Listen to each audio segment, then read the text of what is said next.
All right, hello. Welcome to another episode of Financial Clarity Live.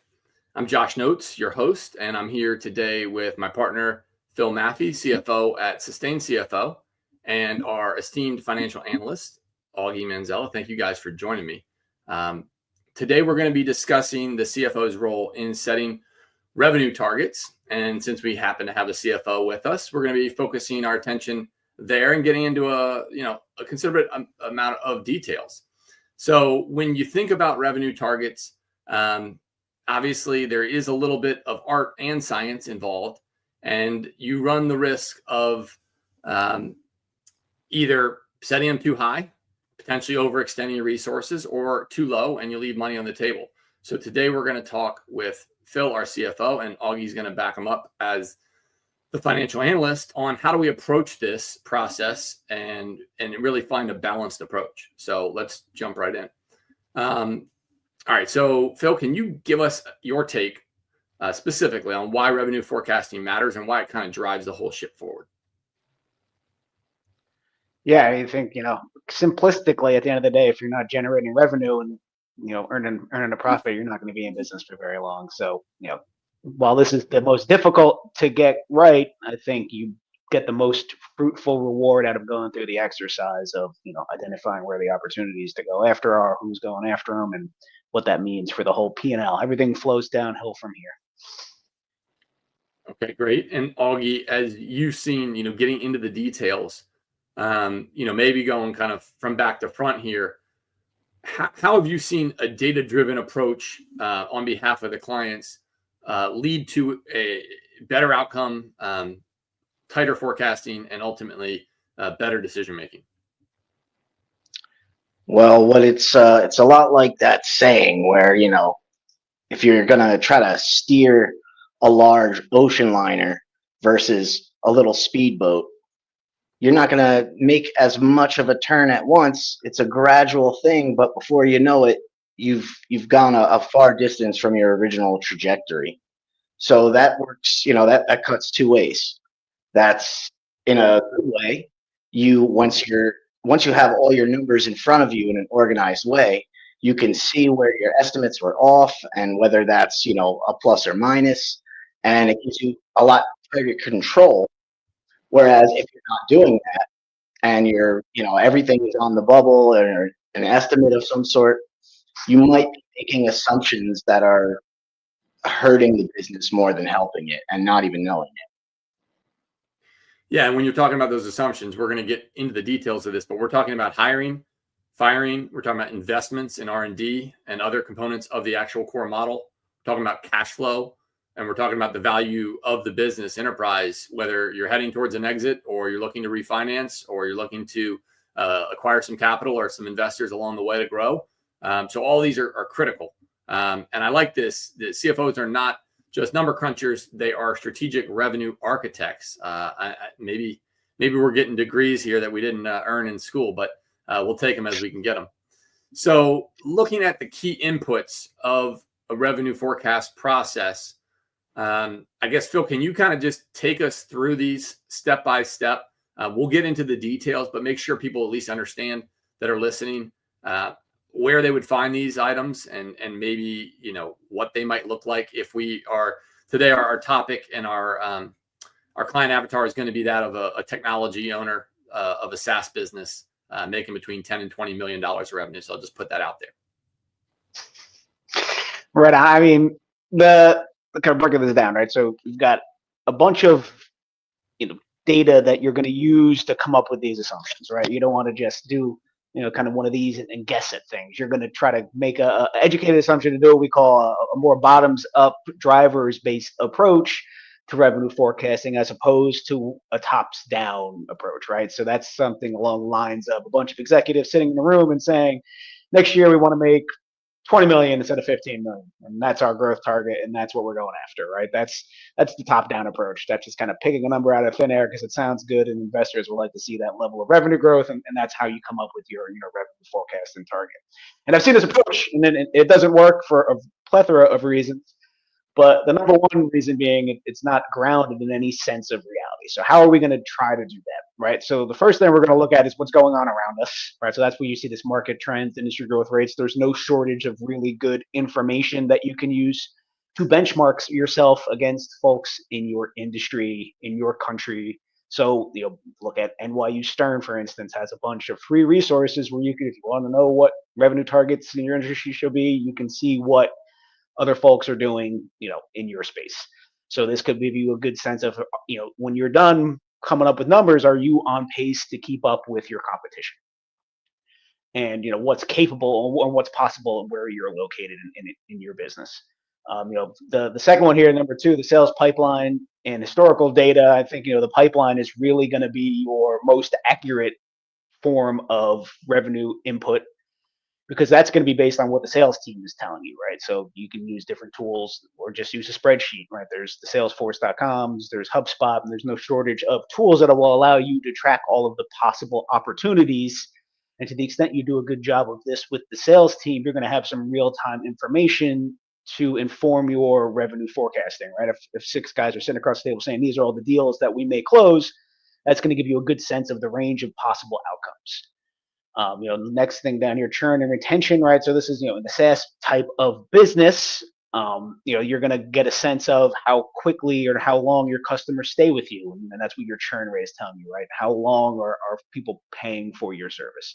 And retention, similar type of metric where you're kind of saying how long, how many people are we keeping on our, and that's going to be, again, a form what the forward-looking revenue forecast looks like. Kind of we look at it split between, you got your new business and you've got your existing business from your current customers, right? How much can you expect from that current customer base? And that's going to get a lot of information about that from these types of metrics.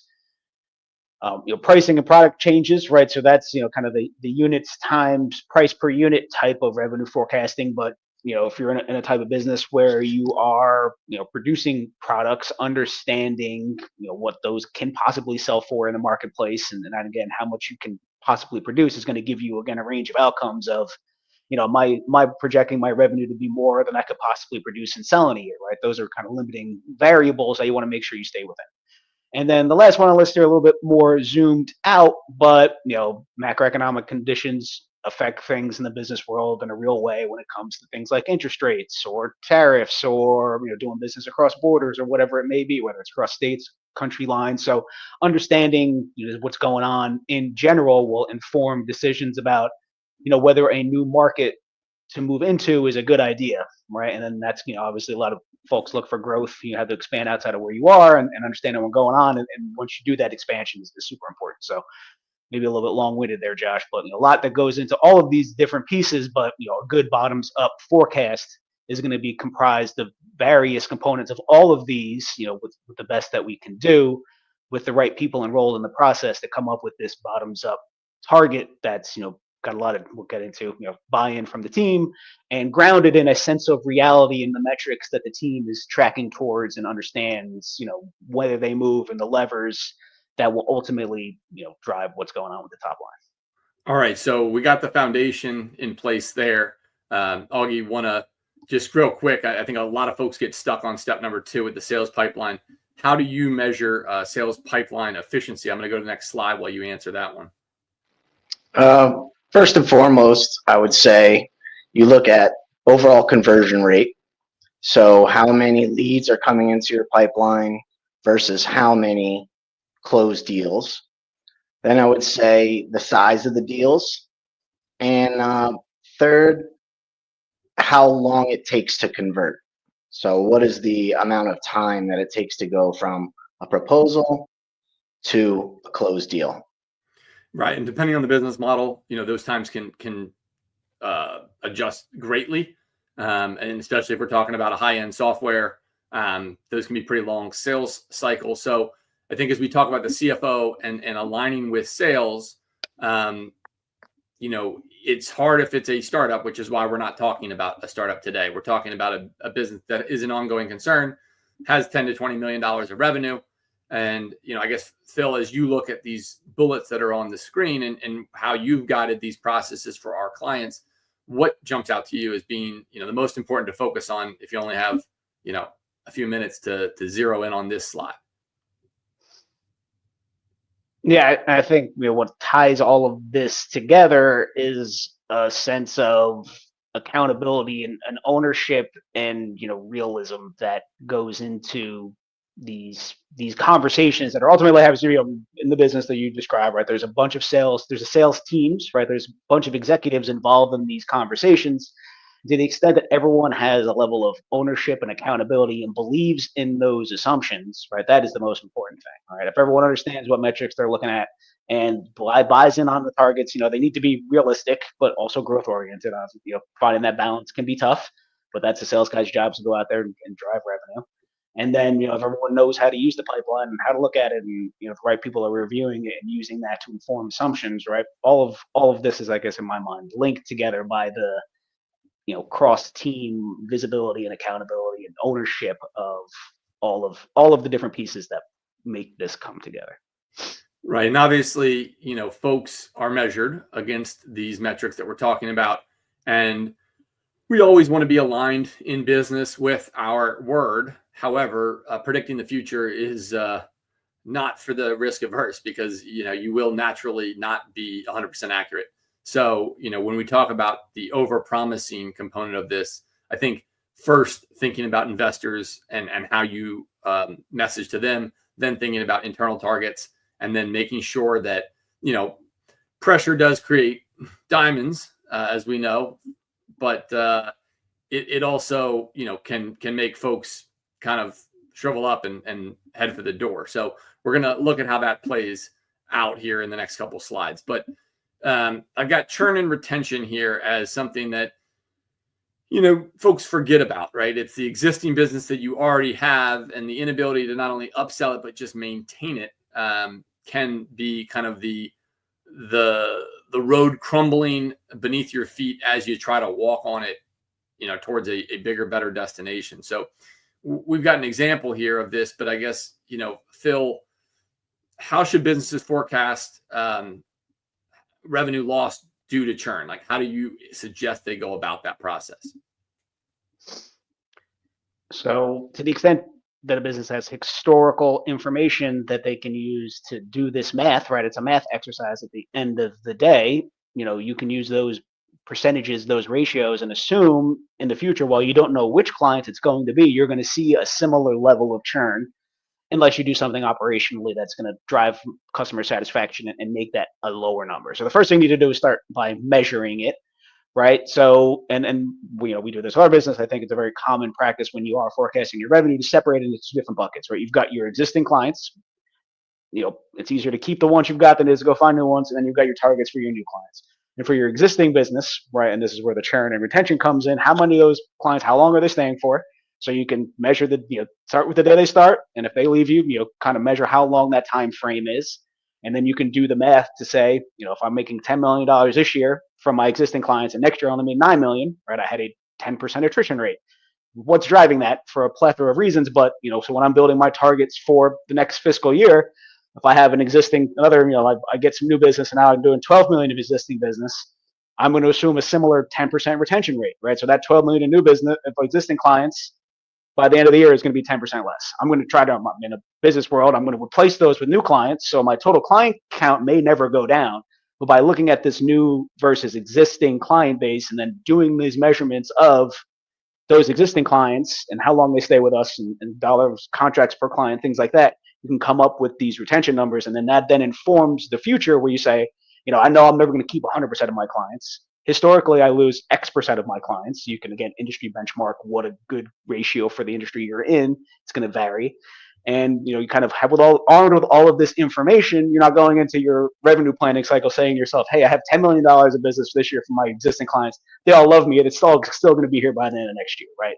That's a pipe dream. Even if you can't point to any individual one you may lose, that it's a reality in business. So sure. I think that's a little bit of a crash course on how you think about this and setting up your structure for your forecasting process to be able to track your business based on, existing customer from a historical perspective will be easy because you don't have any new customers, many results. But as you're talking about things go across into the future and targeting salespeople, it's important to be able to say what's new business versus what's existing business. And then you get into things like upsell and kind of saying, I got a client that's going to be more or less and things like that. But that's the core nature of how we approach this. if we're going into the details of that, and Augie, I'll ask you to kind of keep it pointed, but how do you identify warning signs for increased churn that might be, right in front of the eyes of the owner, but maybe they weren't looking that deep into the details? So obviously this is going to be. I think you're muted. Sorry about that.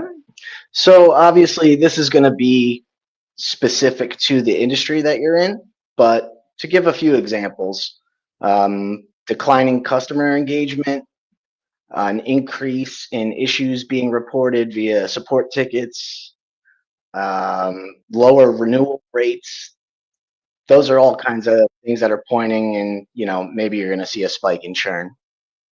Okay, got it. We got a couple things to keep an eye on. So now let's talk about the role of pricing and product expansion. Obviously, this depends on industry and depends on your product offering. But again, Phil, give us the lowdown. How do you view this? How does the CFO weigh in on this topic in the boardroom or in the office or in the discussion around revenue forecasting?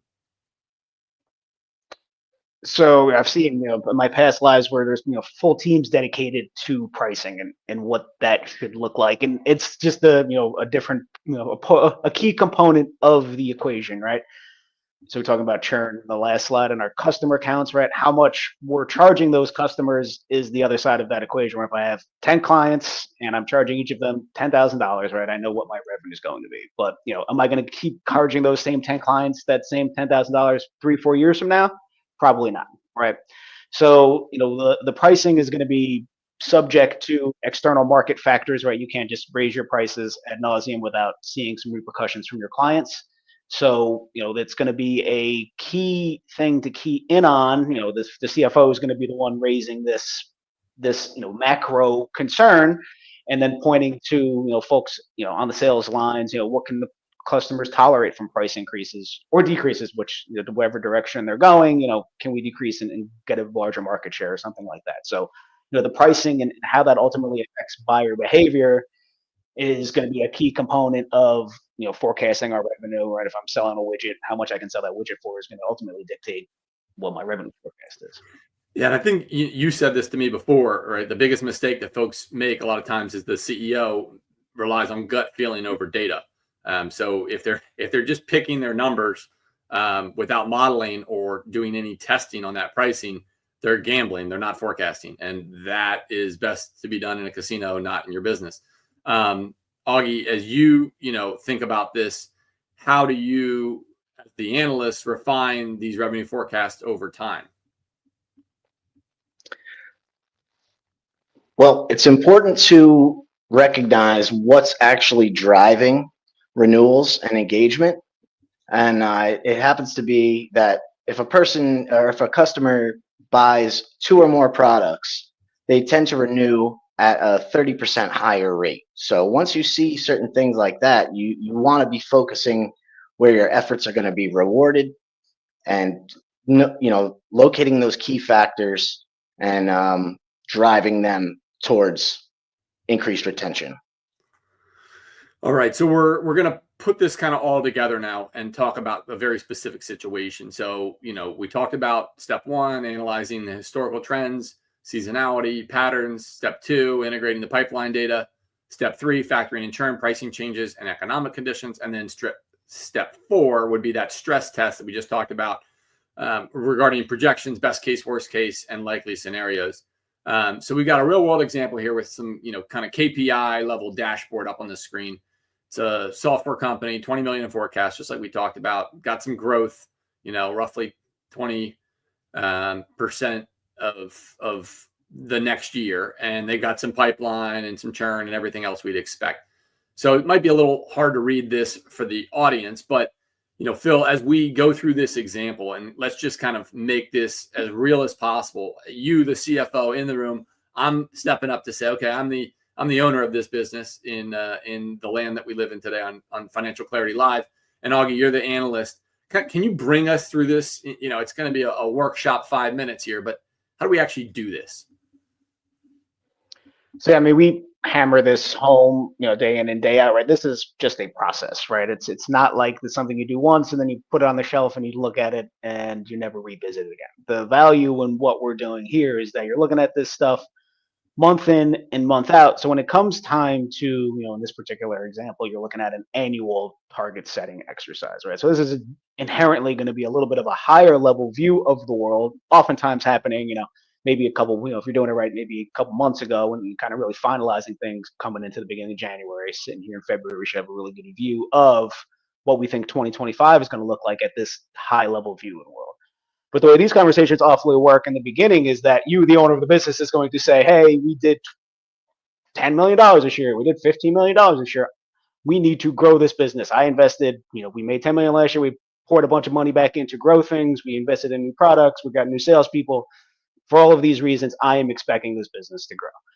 And then you're going to go back to your first in commands and on the operations side of the house and on the sales side of the house and assign them with, can we get to these targets, right? And it's going to be a high level conversation at a macro level to say, hey, I brought you in here, not to keep the existing revenue, but to go get new revenue. How are you going to do that, right? And the way this works is that, this target is aligned on by all the people responsible for going to get it.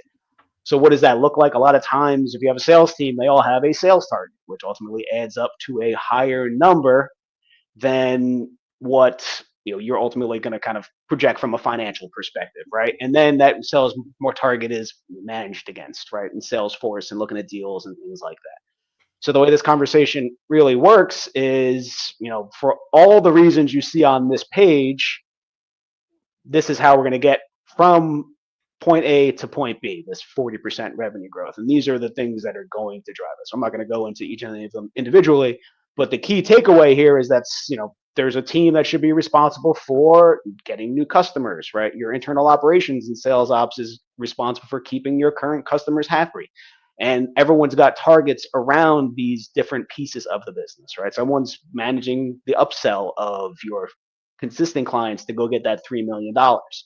So, this is going to be supported by a lot of data to say, these are the clients. This is our client base, right? This upsell can only come from our existing client base. Which ones are the most likely? Is this possible given our, everything that people who manage these things are seeing day in and day out?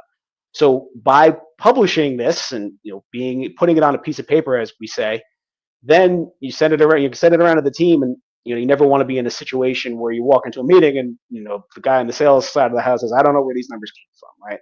So if everyone's aligned towards what these targets are and what's driving them, then it's a conversation around, are we going to put our necks on the line, mark these as what we're going to do for the year, and then the next phase of that is month in and month out, we're going to track our progress against this and then adjust accordingly to say, so and so salesperson left, got to go get new ones, so and so's overachieving, underachieving, and that's where the work comes in month out to kind of take these higher level targets and goals and looking at this annual revenue target and then tracking towards that and adjusting the ship as using the boat analogy earlier. The bigger the ship, the harder it is to turn it on a dime. So we need to be making sure we pay close attention to all of the metrics, right? Which ones are trending in the wrong direction, and then putting this plan at risk, right? And things like that. So and you mentioned go for a long time on this. Trying to turn a ship overnight, or in this case, immediately is going to be pretty difficult. But if you are meeting every 2 weeks, every month, every week, maybe you got somewhere between 12 and 24 turns or incremental movements to be able to be made, depending on how the business is actually operating. Augie, you've been in the room for so many of these discussions with our clients, some in a very similar size and scale of this growth stage SaaS tech company. What do you see to be the mistakes, or maybe even just like the difficult conversations that folks allow to slide by, especially if there is not a CFO in the room, or there's not an analyst to kind of stand up and make the stand? What do you see sliding by? So the biggest thing I would say is basically